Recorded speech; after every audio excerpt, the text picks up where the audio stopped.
सिद्धू के जो मैनेजर हैं शगनप्रीत ने, तो उनके ऊपर आरोप था, वो आरोपी थे उस मर्डर केस में। यूजुअली मेरे वीडियो जो संडे को आते हैं उसके रिकॉर्डिंग में मंडे, ट्यूसडे या फिर मैक्स टू मैक्स वेडनेसडे तक कर लेता हूँ। आज 1 जून 2022 है। 3 दिन से मैं कैमरा निकाल के बैठ रहा हूँ रिकॉर्ड करने के लिए कुछ, लेकिन मूसेवाले की डेथ का न्यूज मेरे दिमाग से निकल ही नहीं रहा। कल ट्यूसडे रात को फाइनली मैं हिम्मत करके कैमरा निकाल के बैठा कि चलो बाहर जो न्यूज है वो तो चलते रहेंगे, मुझे मेरी लाइफ को देखना है। संडे को मुझे वीडियो अपलोड करना है तो कुछ ना कुछ रिकॉर्ड तो करना पड़ेगा। वीडियो रिकॉर्ड करते टाइम 2 मिनट का ब्रेक लेके मैं इंस्टाग्राम स्क्रॉल कर रहा था तो पता चला one of my most favourite singer KK का भी डेथ हो चुका है। तो ऑब्वियसली उसके बाद मैं कुछ रिकॉर्ड नहीं कर पाया और मैं नहीं चाहता था जिस तरह मूसेवाले के डेथ के बाद 3 दिन तक मैं कुछ रिकॉर्ड नहीं कर पा रहा हूँ, उस तरह केके के डेथ के बाद फिर से मैं 3 दिन तक कुछ रिकॉर्ड नहीं कर पाऊँ और संडे ऐसे ही बीत जाए। तो मैंने डिसाइड किया संडे रेगुलर वाला वीडियो छोड़ते हैं। और वैसे भी ये चैनल मैंने इसलिए बनाया था ताकि मैं जो फील करता हूँ या किसी पर्टिकुलर टॉपिक को लेकर मेरे जो ओपिनियन है वो मैं तुम लोगों के सामने एक्सप्रेस कर पाऊँ। बट मैंने कभी सोचा नहीं था ऐसे स्ट्रॉन्ग इमोशन से रिलेटेड मैं कोई वीडियो बनाऊंगा, क्योंकि मेरे चैनल पे मैं कोशिश करता हूँ कि वैसे ही वीडियोज आए जो टोटली फन लविंग हो। मैंने अपने वीडियोज में पहले भी कई बार बता रखा है कि मुझे इंडियन म्यूजिक इंडस्ट्री या फिर देसी हिप हॉप इंडस्ट्री से बहुत ज्यादा प्यार है। एंड रिसेंटली इसी इंडस्ट्री से 2 of my most favourite singers का डेथ हो चुका है। केके के songs was the biggest reason मैंने 2011 में गिटार बजाना स्टार्ट किया था। And second is Sidhu Moosewala, जिसके बारे में मुझे नहीं लगता अभी के जनरेशन को कुछ एक्सप्लेन करने की जरूरत है। जिस लेवल पे इस बंदे ने इंडियन म्यूजिक इंडस्ट्री को ग्लोबली रिप्रेजेंट किया है, मुझे नहीं लगता अभी के टाइम पे कोई और कर पाएगा। केके की डेथ तो नेचुरल बताई जा रही है, मे ही सोल रेस्ट इन पीस। आज हम लोग बात करने वाले हैं सिद्धू मूसेवाला के मर्डर के बारे में, तो बिना टाइम वेस्ट के सीधा मुद्दे पे आते हैं।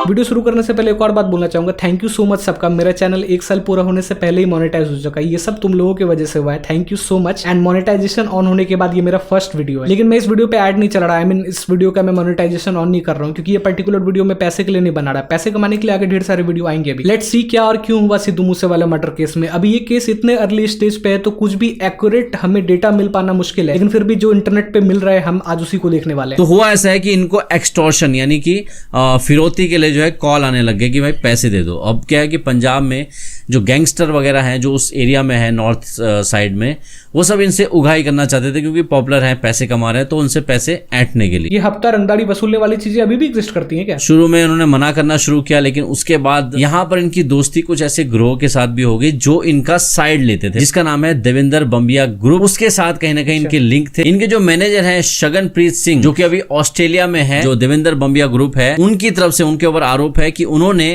लॉरेंस बिश्नोई ग्रुप के जो एक बंदा था विकी, उसका मर्डर किया था मोहाली में।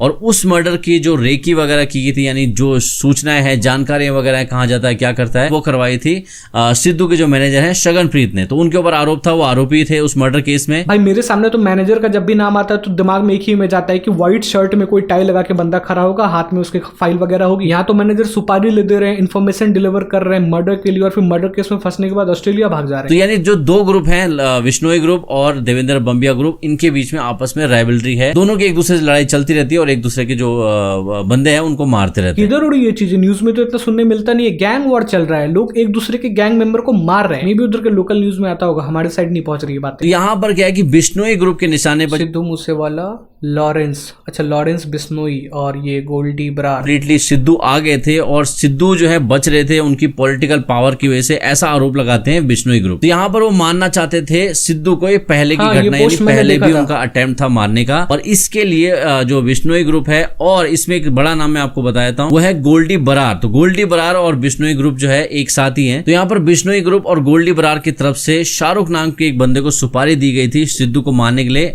1-1.5 साल पहले। और उस टाइम पर जब मारने की सुपारी दी गई, वहां पर शाहरुख और उसके लोग गए वहां पर सिद्धू को रेकी करने के लिए, लेकिन वहां पर गनमैन थे, AK-47 वगैरह थी उनके पास, तो वो वापस आ गए, उन्होंने प्लान कैंसिल कर दिया। लेकिन अभी जब इनको मौका मिला, ये अभी संडे की बात है, कि सिक्योरिटी हटा ली गई। सिद्धू के पास जो 10 गनमैन होते थे वहां से हटा के 2 ही हो गए उनके पास। हाँ, मैंने देखा न्यूज में इस बारे में कि सिद्धू मूसेवाले का नहीं और भी ऐसे 400 या 400 450 लोग हैं जिनका सिक्योरिटी हटाया गया था। मुझे कुछ फर्क नहीं पड़ता वहां पर कौन से पार्टी की सरकार है, मुझे बस मतलब इस चीज से कि क्या हो रहा है। वहां की जो गवर्नमेंट है उसने ऐसा स्टेटमेंट दिया कि वो लोग वीआईपी कल्चर को खत्म करने के लोगों के पास से सिक्योरिटी हटा रहे हैं। पर्सनली मैं भी वीआईपी कल्चर को बहुत ज्यादा सपोर्ट नहीं करता हूं। एज फॉर एग्जांपल, जब भी कॉमन लोग रोड पे जा रहे होते और कोई वीआईपी इंसान क्रॉस कर रहा होता है तो कॉमन लोगों को ऐसे ट्रीट किया जाता है जैसे वो कीड़े मकोड़े हो कि हट जाए आप लोग। और उसी तरह से मंदिर वगैरह में जो वीआईपी एंट्री होती है, किस चीज की वीआईपी एंट्री भाई? भगवान के पास कौन वीआईपी और कौन कॉमन इंसान? अगर तुम्हारा मेन मोटो सच में वीआईपी कल्चर हटाना बस था तो तुम उसको हटा के कॉन्फिडेंशियल रखते नाम। अभी नाम लोगों को बता दोगे तो जो लोग उसके अगेंस्ट है, जो उनके दुश्मन है, उनको तो मौका मिलेगा ही ना कुछ करने का। और जिस दिन की घटना है उस दिन का ये बताया जा रहा है कि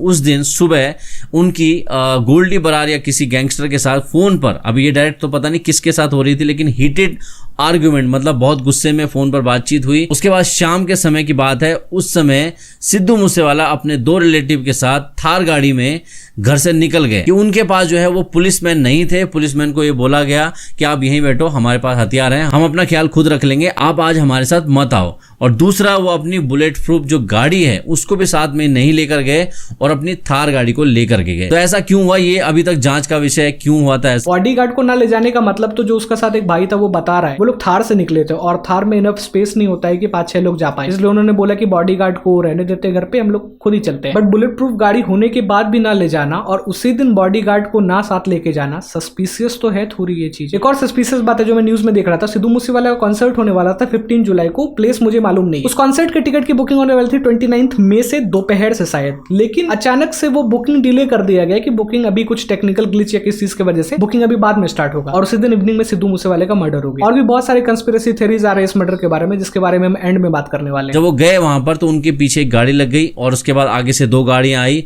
और गाड़ी रोक करके सामने से फायरिंग की गई है। लगभग 20-30 राउंड फायरिंग की गई है। एंड मैंने ये भी सुना है कि सिद्धू मूसेवाले ने भी बैक फायर किया, लेकिन सामने वालों के पास ऑटोमेटिक गन था तो इसने भी 2 गोलियां चलाई, लेकिन ऑब्वियसली सामने से 8-10 बंदे थे और वो कंटिन्यूसली इतनी सारी गोलियां चला रहे थे, तो अस्पताल ले जाते हुए उनकी मृत्यु हो गई। जब भी किसी फेमस इंसान का डेथ होता है तो उसके आसपास लोग जो वीडियो बनाते हैं उसको इंटरनेट पे सर्कुलेट करने लगते हैं। कितनी बुरी बात है ये। अगर इंस्टाग्राम, सोशल मीडिया पे कहीं पर भी सेंसिटिव कंटेंट करके कुछ अलग से कैटेगरी है, कुछ तो मतलब होगा उस चीजों का, क्योंकि लोगों को नहीं देखना होता ये। तुम कैसे देख सकते हो एक इंसान को जिसको तुमने एडमायर किया, जिसको तुम इतना प्यार करते हो, वो तुम्हारे सामने गोलियां खा के पड़ा हुआ है। थोड़ी अकल तो होनी चाहिए ना इस चीज की। लॉरेंस बिश्नोई ग्रुप की तरफ से जो गोल्डी बरार है, उन्होंने एक फेसबुक पोस्ट में डाला, उन्होंने कहा कि हमारे जो भाई हैं विक्की, उनका मर्डर में साथ दिया था यहाँ पर सिद्धू ने, और पॉलिटिकल पावर की वजह से बच रहा था, उनके बंदों ने जो है सिद्धू मूसेवाले को मारा है। यार ओपनली फेसबुक पे पोस्ट डाल रहे हैं लोग, इतने फेमस सिंगर को मारने के बाद। ये इतना गुदाना गैंगस्टर लोगों को तभी आता है जब तुम्हारे पास अच्छा खासा पैसे का बैकिंग हो और बड़े लोगों से कनेक्शन हो। एक और चीज मैं आपको बता देता हूँ कि ये जो घटना हुई है, इसके बाद एक और सिंगर है जिनके ऊपर सवाल भी उठ रहा है, उनकी जान को खतरा भी है।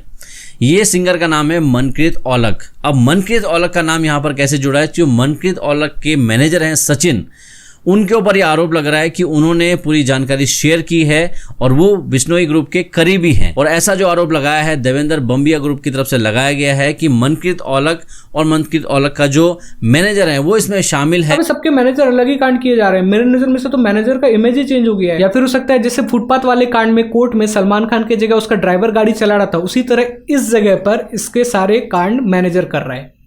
आई होप तुम समझ रहे हो मैं क्या बोल रहा हूँ। और अब जो है मनकृत औलख जो है अंजाम भुगतने के लिए तैयार रही। ये चीजें मूवीज तक एंटरटेनिंग लगती थी, रियल लाइफ में ये अलग ही हिट कर रहा है। मतलब तुम उसके बंदे का इन्फॉर्मेशन दो, फिर उसको मरवाओ, फिर अब उसके बंदे जो मरे जिसने इन्फॉर्मेशन दी वो उसको मारेगा। और दूसरी बात ये है कि जो लॉरेंस बिश्नोई है वो ग्रुप काफी बड़ा है, लगभग जितना मैं देख रहा था उसके बारे में कि 700 से ज्यादा शूटर उनके पास हैं।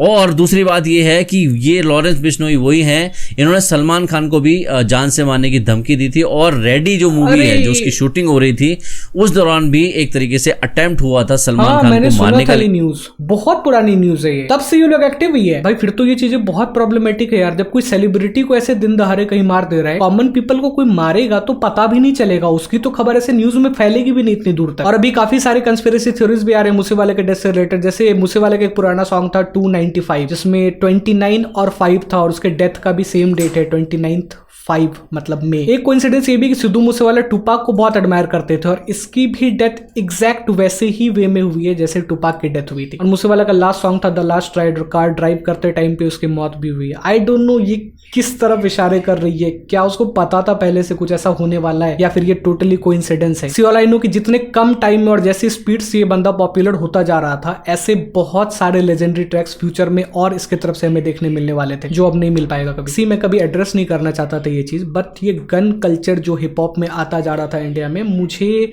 प्रॉब्लमेटिक लगती थी ये चीजें। बट इतना कूल लगता है लोगों कि तुम इसके अगेंस्ट कुछ बोलो तो फिर सामने भड़क जाएंगे लोग। मैंने अपने पिछले वीडियोस में भी ये जिक्र किया है कि डिस एंड ऑल ठीक है, तुम जितने भी ब्रूटल चले जाओ, डिस्ट्रैक्ट्स निकालो एक दूसरे पे। दो आर्टिस्ट जो अपना गुस्सा निकालते हैं एक दूसरे के ऊपर अपने कलम के थ्रू या फिर अपने डिस्ट्रैक्ट्स के थ्रू, वो टोटली हेल्दी है। अपने गाने में गैंगस्टर कल्चर प्रमोट करने में या फिर खुद रियल लाइफ में भी गैंगस्टर कल्चर फॉलो करने में और एक एक्चुअल गैंगस्टर होने में बहुत डिफरेंस है। जो गैंगस्टर होते हैं उनका कुछ दीन धर्म ईमान नहीं होता, उनका एक काम होता है मारना। उनके अंदर का इंसान मर चुका होता है। जो आर्टिस्ट होते हैं वो कभी एक्चुअल गैंगस्टर नहीं बन सकते। जब वेस्ट में भी ऐसा हुआ है, हमने देखा है कि कुछ ना कुछ बहुत बुरा कांड हुआ है, तो इधर भी होगा। मुझे नहीं लगता ये चीजें प्रमोट होनी चाहिए या आगे बढ़नी चाहिए। मूसेवाले का डेथ इंडिया और पूरी म्यूजिक इंडस्ट्री के लिए बहुत बड़ा लॉस है। May his soul rest in piece.